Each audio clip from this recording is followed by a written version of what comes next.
Welcome back to the Deep Dive. Today, we are going to open up the hood on a process that really, it fuels the entire global supply chain. Mm-hmm. Yet somehow, it manages to keep functional consultants, awake at night. Oh, I've had those nights. Many of them. Right. We are looking at a scenario that, on the surface, seems deceptively simple.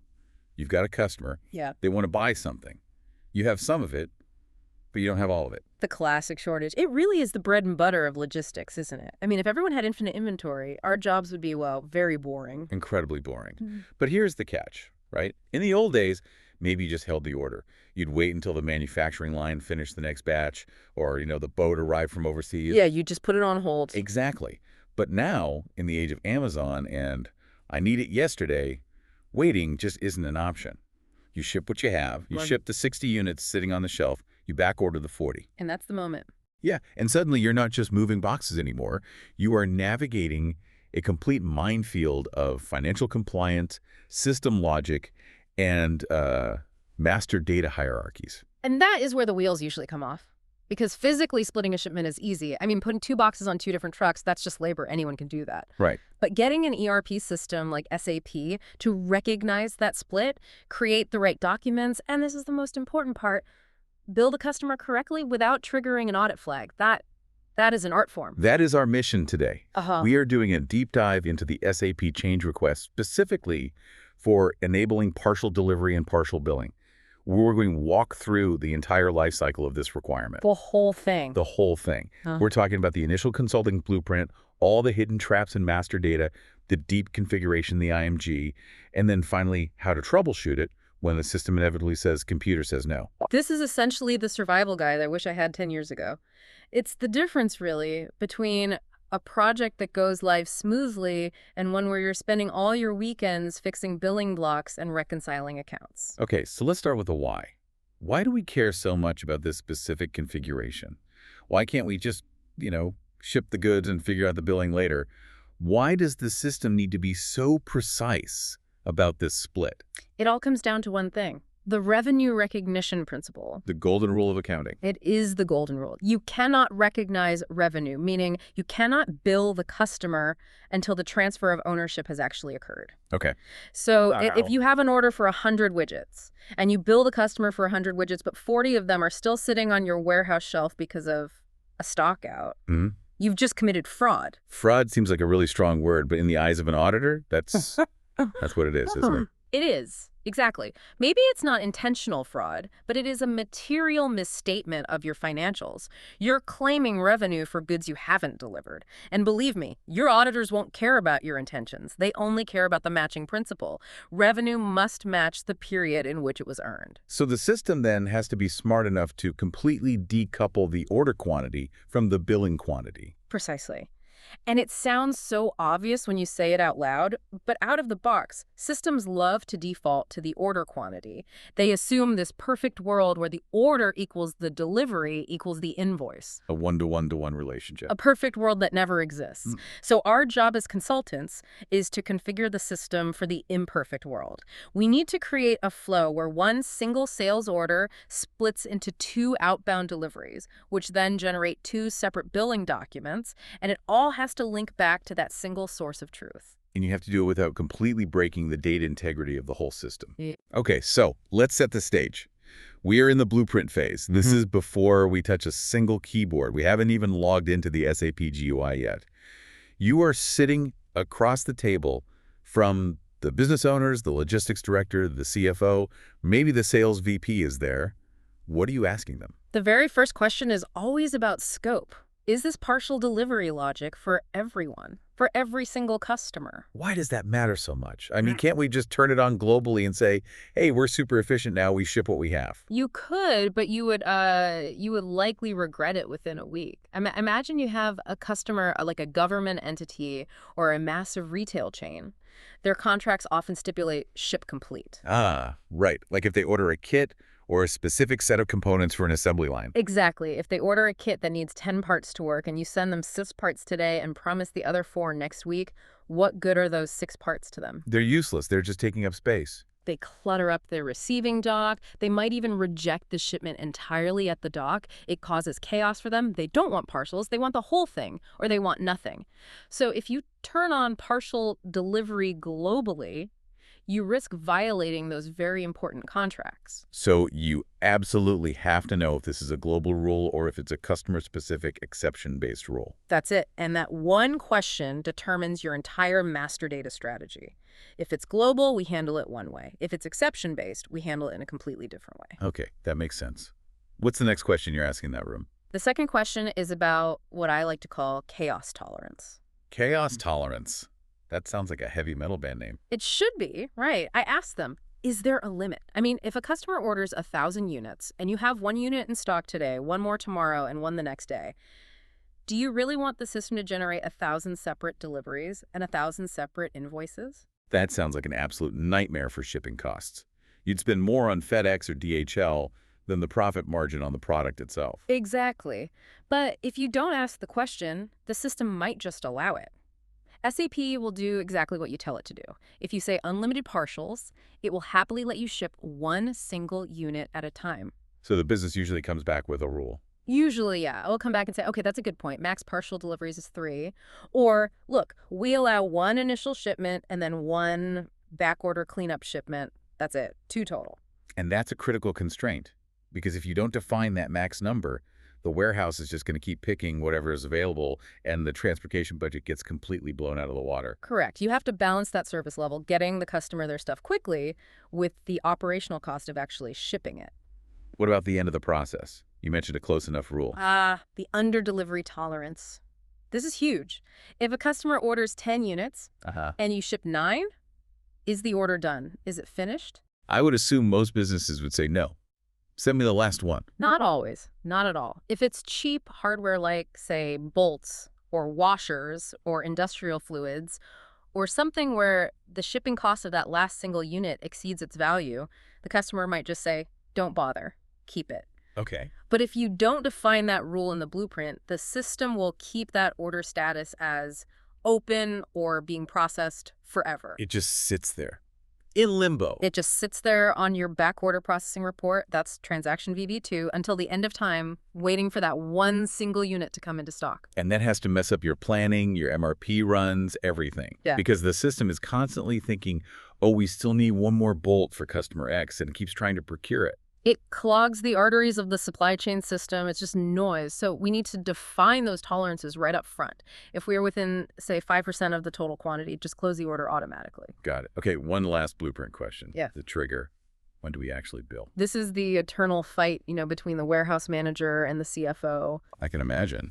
The warehouse manager might say, bill them when I pick it. I've done my job. It's on the pallet. But the CFO, she says, no, bill them when it leaves the building.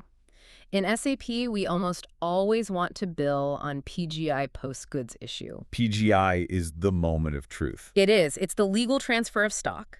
It's the transaction that deducts inventory from your books. If you bill before PGI, say, based on the picked quantity, you run a massive risk. What if you pick it, stage it, generate the invoice, and then you realize the truck is full? So the pallet is just left on the dock. It doesn't ship. Right. You leave the pallet on the dock for the next day's truck. But now you have billed the customer for goods that are still physically in your building. And the customer gets the invoice, maybe via email, before the goods have even shipped. They check the tracking number, and it says, label created, not yet in transit. That is a terrible customer experience. It's awful. It completely erodes trust. So the blueprint rule has to be billing matches PGI, always. No exceptions. Okay, so we have our requirements. The business wants partials. They want to respect those customer-specific ship-complete rules. They want to limit the chaos of too many shipments. And they absolutely want accurate financial billing based on PGI. That's our charter. Now, we enter the system, and we're going to start with master data. The foundation. I feel like a lot of junior consultants, they skip this. They want to go straight to the IMG, straight to the configuration tables. They want to feel like they're hacking the matrix or something. But you argue that master data is actually where this logic lives or dies. Absolutely, 100%. You can configure the most sophisticated, elegant split logic in the world, but if the master data says no, the system says no. End of story. And there's a hierarchy here, a real pecking order of control. Okay, let's walk through the levels of this hierarchy. Level 1, the customer. Right. So whether you're using the old transaction XDO2 or the new business partner transaction in S/4HANA, the field you're looking for is the same. It's called KZTLF. KZTLF. It sounds like a German radio station. It probably is. It stands for Telieferung, basically partial delivery per item in German. It lives in the sales area data right under the shipping tab. This one little field is the gatekeeper. And there's one setting here that I call the danger zone. Let me guess. It's setting C for complete. You got it. Yeah. Setting C. It stands for complete delivery. So if I see a C in that field for a customer, what happens? It overrides everything we're about to talk about. If you have an order for 100 and you have 99 in stock and KZTLF is set to C, the system will not let you create a delivery. It's a hard stop. It will wait until you have 100% of the stock. Which is the exact opposite of what we're trying to do with this requirement. Right. So if you're trying to implement a partial delivery process, finding a C in this field is a project killer. So for the customers who do want partials, you need to ensure this field is either blank, which means standard, or partial delivery allowed, or maybe B. What does B do? B is an interesting one. It basically says, create one delivery, but quantity changes are allowed. It's often used in scenarios where you don't intend to ship a back order. You ship what you have, and the rest of the order is effectively canceled. So not for a true backorder process. No. For true backorder processing, blank is the safest, most common bet. It just tells the system, ship what you have, and we will worry about the rest later. Okay. What about that chaos tolerance we mentioned, limiting the number of shipments? That's right next door in the same screen. The field is ANTLF, max partial deliveries. If the business said max 2 shipments, you put the number 2 right here. And if you leave it blank? If you leave it blank, the system assumes unlimited back orders are allowed. Cue the 1,000 trucks for the 1,000-piece order. And if I put a 1 ANTLF, what happens then? Then you get one shot, you ship the initial quantity that's available, and the system immediately closes the line. The customer never gets the rest of their order, so be careful with that one. Good to know. Okay, that's level 1. The customer says, yes, I accept partials. What's level 2? Level 2 is the material. Okay. And this one is a bit tricky. If you go into MMZR2, the material master transaction, you're not going to find a checkbox that says allow split. It just doesn't exist. You can look at all the sales views, the MRP views. You won't find it. So how does the material influence the decision at all? It does it indirectly through the availability check group. The field is MTVFP. MTVFP, another catchy one. This little setting determines if the system even looks for a shortage in the first place. If this is turned off, or if it's set to no check, the system just assumes you have infinite stock of everything. It will confirm the full 100 units every single time. And if it confirms the full 100? Then it doesn't trigger the split logic. The system says, great, the consultant says we have 100, so ship 100. It sends that requirement to the warehouse, and then the warehouse workers are standing there looking at only 60 units on the shelf, just scratching their heads. They physically can't pick the order. So the availability check is really the trigger mechanism for this whole process. It is the trigger. Exactly. It's what detects the shortage. It calculates the confirmed quantity. It's the part of the system that says, hey, I see you want 100, but I can only promise you 60 today. That calculation is what forces the system to propose the split in the sales order. So the customer master enables the permission to split, and the material master enables the detection of the need to split. That's a great way to put it. But then there is level 3, the trump card. The customer material info record, the CMIR. Transaction VD51. Yeah. This is where I have seen seasoned senior consultants get completely embarrassed. Why? The CMIR allows you to define rules for a very specific combination of one customer and one material. It feels a little redundant, though. Why does this even exist? Think about it this way. You have customer Smith. In general, Smith is totally fine with partial deliveries. You've set that in his master record. And you have material widget X. Generally, widget X can be split. But customer Smith uses widget X in a very specific assembly line process where receiving half a batch kills his entire production efficiency for the day. Maybe he needs a full pallet to load his machine correctly. Wow. So for only that combination, customer Smith buying widget X TALF demands ship complete. So in the CMIR, you can set that partial delivery flag, that KZTLF, to C. Yes. And here's the kicker. The CMIR setting overrides both the customer master and the material settings. It is the highest, most specific level of control in the hierarchy. I can just see the troubleshooting nightmare now. You're looking at the customer master. It says blank, which is correct. You're looking at the config. It all looks fine. Yeah. But the system still refuses to split the delivery. And you spend 3-4 hours debugging, checking notes, maybe even logging a ticket with SAP, only to realize someone created a CMIR 5 years ago that forces complete delivery for this one item. So the pro tip is, Always check for a CMIR. It is the hidden override. If that record exists and it contradicts your new configuration, the CMIR wins. Every single time. that is a fantastic tip. Okay, so our master data is clean. We have permission to split. Now we need to tell the system how to process that split. We were entering the engine room. Configuration. This is where we get our hands dirty. And there are 3 main pillars of configuration we need to align. If any one of them is off, the whole process fails. Let's start with pillar 1, the item category. Transaction VOV7. The item category is the heart and soul of the sales order line item. It controls pretty much everything about how that line behaves. For a standard product, a physical stock item, we're usually looking at item category TAN. And what's the most critical field in here for a partials scenario? It's the completion rule. The field name is URLLRD. This is, without a doubt, the most common failure point I see when I do system audits. This field tells the system a very simple thing. When is this line item done? When can I stop worrying about it? And there's a setting, option A, which says, item is completed with the first reference. First reference. That sounds dangerous. That implies the moment I create any delivery against this line, the whole thing is considered over. That's exactly what it means. If you have URLRE set to A, and you have that order for 100 units, the moment you create a delivery for the 60 units you have in stock, the system looks at that rule. It says, oh, you created a delivery, you referenced the item, great, I'm marking the line as completed. But we still owe them 40 units. We have a back order. The system doesn't care. It's following the rule you gave it. The rule was first reference. So the status on the sales order line closes. The remaining 40 units, they just vanish from the backlog. You can't create a back order because the system thinks the order is finished. That's catastrophic. Yeah. You basically just deleted 40% of the order from your planning systems. And you lost the revenue. And you probably lost the customer when they call up a month later wondering where the rest of their stuff is. So for partial delivery scenarios, you must usually set the completion rule to blank. Which means not relevant. Right. In SAP, setting not relevant for completion means the system will only close the item when the full quantity has been delivered. It does the math. It says, ordered 100 minus delivered 60 equals 40. Is 40 0? No. Okay, then I'll keep the line open. That allows the back order to exist and to be fulfilled later. Precisely. Now, while we're still in the item category, we also need to look at the billing relevance, which is field FKREL. This controls how the invoice actually gets generated, right? Exactly. You have 2 main contenders here. Setting B is order-related billing. Setting A is delivery-related billing. And if I choose B, what happens? If you choose B, the system looks at the sales order. The sales order says 100 units. So the system will try to bill for 100 units immediately upon saving the order.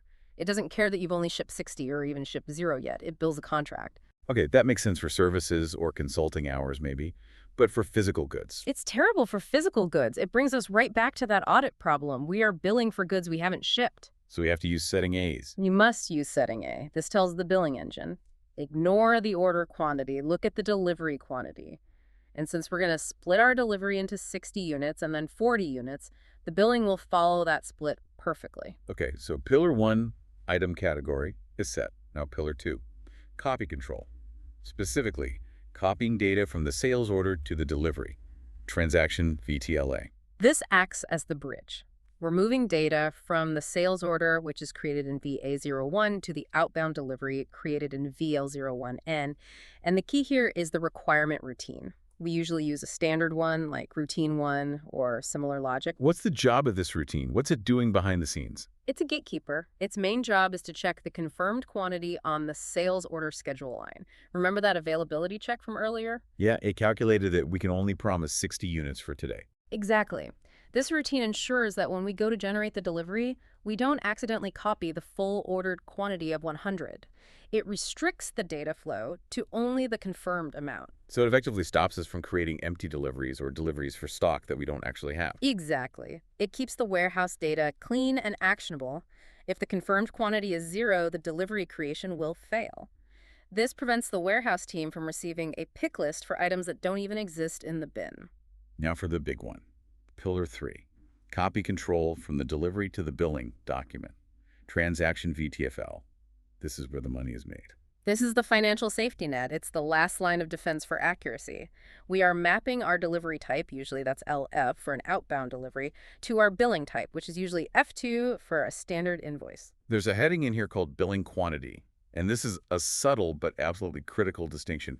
You can choose A for delivery quantity or B for goods issue quantity. And most people, when they first see that, they assume those are the same number. I mean, if I put 60 on the delivery note, I surely ship 60, right? But the real world is messy. Stuff happens between printing the paper and loading the truck. All the time, exactly. Picture the warehouse floor. The system said pick 60. The delivery note was printed out for 60. The forklift driver goes to the bin. He finds the 60 units, but oops, he drops a box. It shatters. He can only physically load 59 onto the truck. He updates the system, hopefully. Ideally, yes. A good process has him go into the picking tab in the delivery and change the picked quantity from 60 to 59. Then he hits the PGI button. The system posts 59 units out of inventory. Okay, now if our billing copy control was set to A delivered quantity. The system might look at the original planned delivery quantity. Depending on how the picking status was updated, it creates a risk. It might just bill the customer for the planned 60, even though we only PGI'd 59. Now you have a dispute. The customer pays for 60, they receive 59. You have to issue a credit memo. It's just administrative waste and a bad experience. Total waste. But if we set it to B goods issue quantity, The system ignores the delivery plan. it completely ignores the plan. It looks at the material document that was created at PGI. It sees that exactly 59 units left our inventory, and so it generates an invoice for exactly 59 units. Truth in billing. It is truth in billing. It aligns your revenue with your cost of goods sold perfectly. For a CFO, this setting is completely non-negotiable. It is the only way to pass an audit cleanly in a high-volume shipping environment. There's one more setting in VTFL I want to touch on. The price source. Ah, yes, the inflation problem. So here's the scenario. I order the widget in January. The price is $10. You ship half of my order in January. You bill me for that at $10. Fine. But the back order doesn't ship until April. In March, your company raised its prices to $12. When that second invoice hits my desk in April, do you charge me $10 or $12? That is a fascinating business question, isn't it?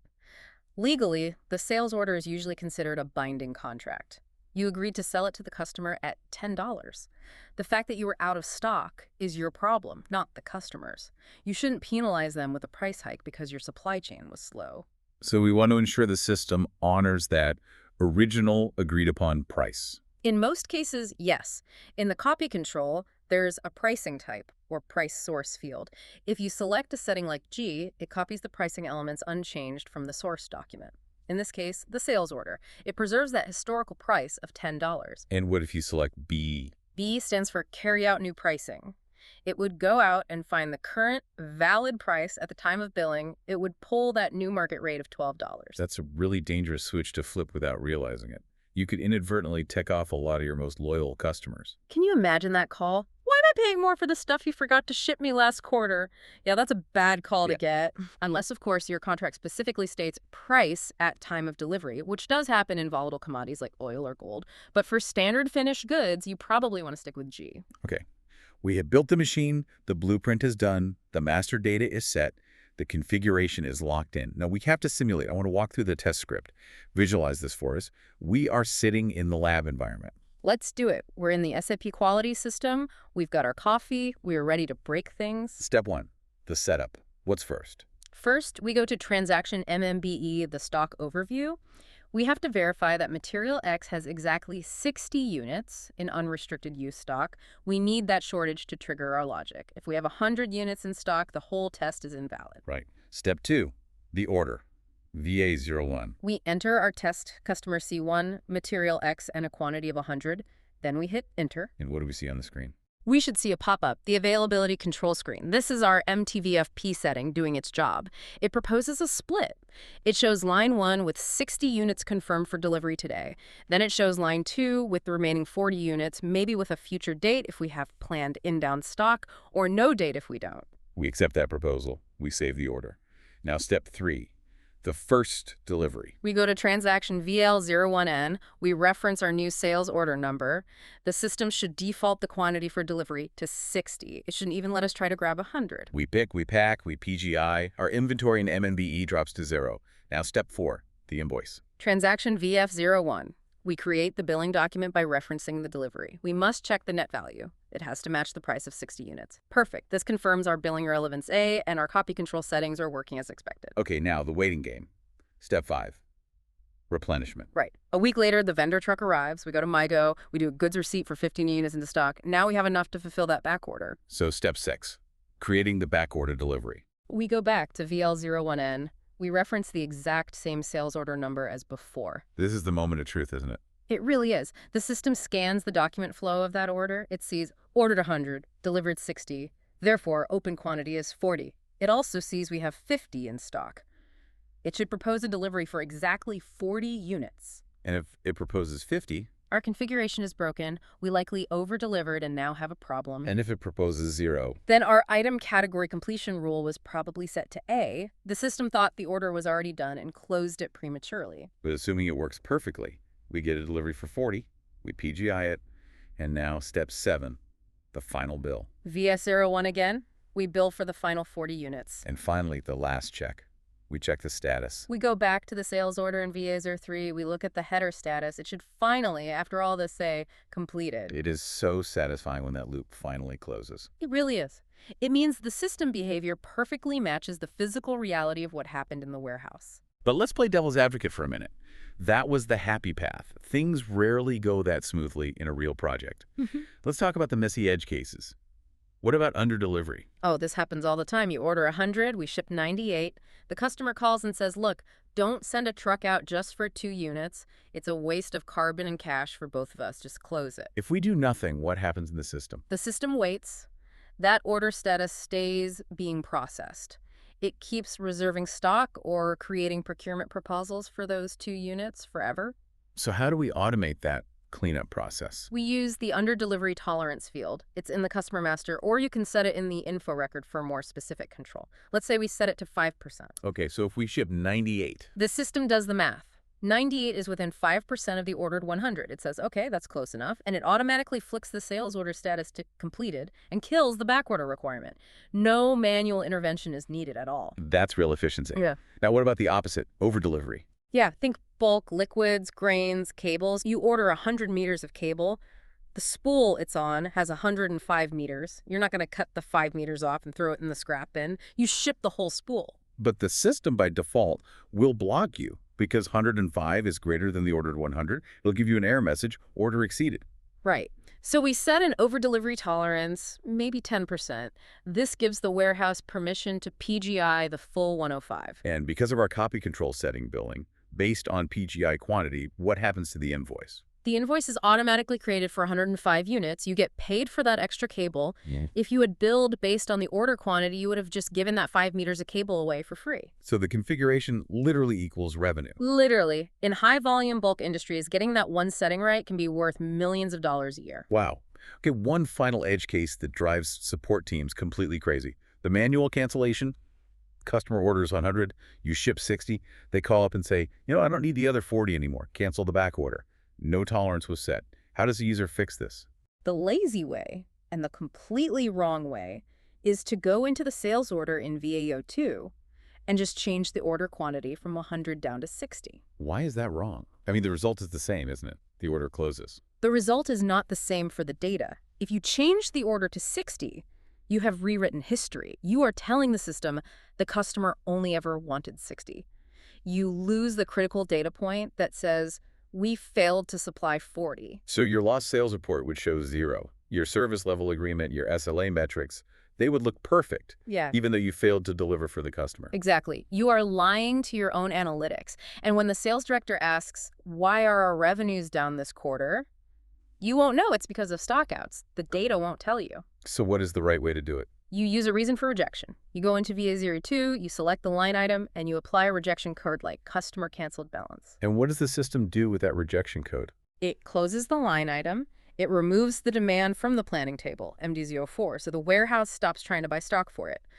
But, and this is the key, It preserves the original order quantity of 100. The system now knows. They wanted 100. We gave them 60. We rejected 40. So you can run a report at the end of the month and see exactly how much revenue you lost due to stockouts versus customer cancellations. Data integrity is everything. Never, ever delete history. Let's wrap this up with some good old-fashioned troubleshooting advice. When this breaks, and it will, where do you look first? You have to be willing to look under the hood at the database level. You really need to be comfortable with the core tables. Okay, so which tables are our friends here? VBAK for the sales order header, VBAP for the item data. EAP is the delivery table. Specifically, you're looking for the field LIPS LFIMG, which is the actual delivered quantity, and then VDRK and VBRP for the billing documents. And if you're specifically checking why an order isn't closing? Then you're looking at status management. Now, this is a technical pivot point. If you're on the older SAP ECC versions, you're looking at dedicated status tables. VBUK for header status and VBUP for item status. These tables held the status for every sales document. But if you've migrated to S4 ADA, Those tables are gone. They're deprecated. The status fields have been moved directly into the header and item tables themselves to improve performance. So you check VBAK or VBAP directly. You're looking for a field called GBSTA, the overall status. and what are the codes we're looking for? It's pretty simple. A means not processed. B means partially processed. C means completed. So if your user is on the phone saying, I shipped it all, and the status in the table is B, the system disagrees. You likely have an open quantity of 0.1 somewhere that's keeping it open. What's the most common gotcha you see that blocks the second delivery, the back order, from being created? Credit check. Ah, of course. Money again. It's always money. You ship the first 60 units. That transaction eats up the customer's available credit limit. When you try to ship the back order of 40 a week later, the credit management system, which you can see in transaction VKM3, blocks the delivery because the customer hasn't paid for the first batch yet. So the consultant spends hours checking the configuration, looking at the item category, debugging the routines, Yeah. but it's actually just a simple credit hold. Always check the document flow for blocks first. It's usually the Yeah. simplest answer. This has been incredibly thorough. Let's try to summarize it. If you are a consultant and you're going live with partial delivery logic tomorrow, what is your 4-point pre-flight checklist? Okay, 4 points. Point 1, master data. Check KZTLF on the customer, and if it exists, the CMIR. Ensure it is not set to C. Got it. Point 2, item category. Ensure the completion rule is blank and the billing relevance is A. Okay. Point 3, copy control, the one from delivery to billing. Ensure the billing quantity is set to B for PGI quantity. That's the financial safety net. And the last one. And point 4, price source. In that same copy control, decide if you're honoring the old price or using the new price. Make a conscious choice. If you hit those 4 points, you're in the clear. You're in very good shape, at least for the basics. It's fascinating, isn't it? We talk about these huge concepts like digital transformation, but at the end of the day, it all comes down to these tiny little switches in the system, a completion rule, a billing quantity. These abstract settings determine whether a physical truck leaves a dock, whether a customer gets a correct invoice, and whether a company recognizes its revenue correctly. It connects the physical world to the financial world. That's really the job, isn't it? We aren't just configuring software. We are modeling reality inside a system. And when you get that model right, business just flows. When you get it wrong, well, that's why we have support tickets. Indeed. So listeners, before your next audit, maybe take a quick peek at your item categories. You might be surprised or maybe a little scared by what you find buried in those settings. Thanks for diving deep with us today. My pleasure. See you next time. That's it for this episode of The Deep Dives. Stay tuned.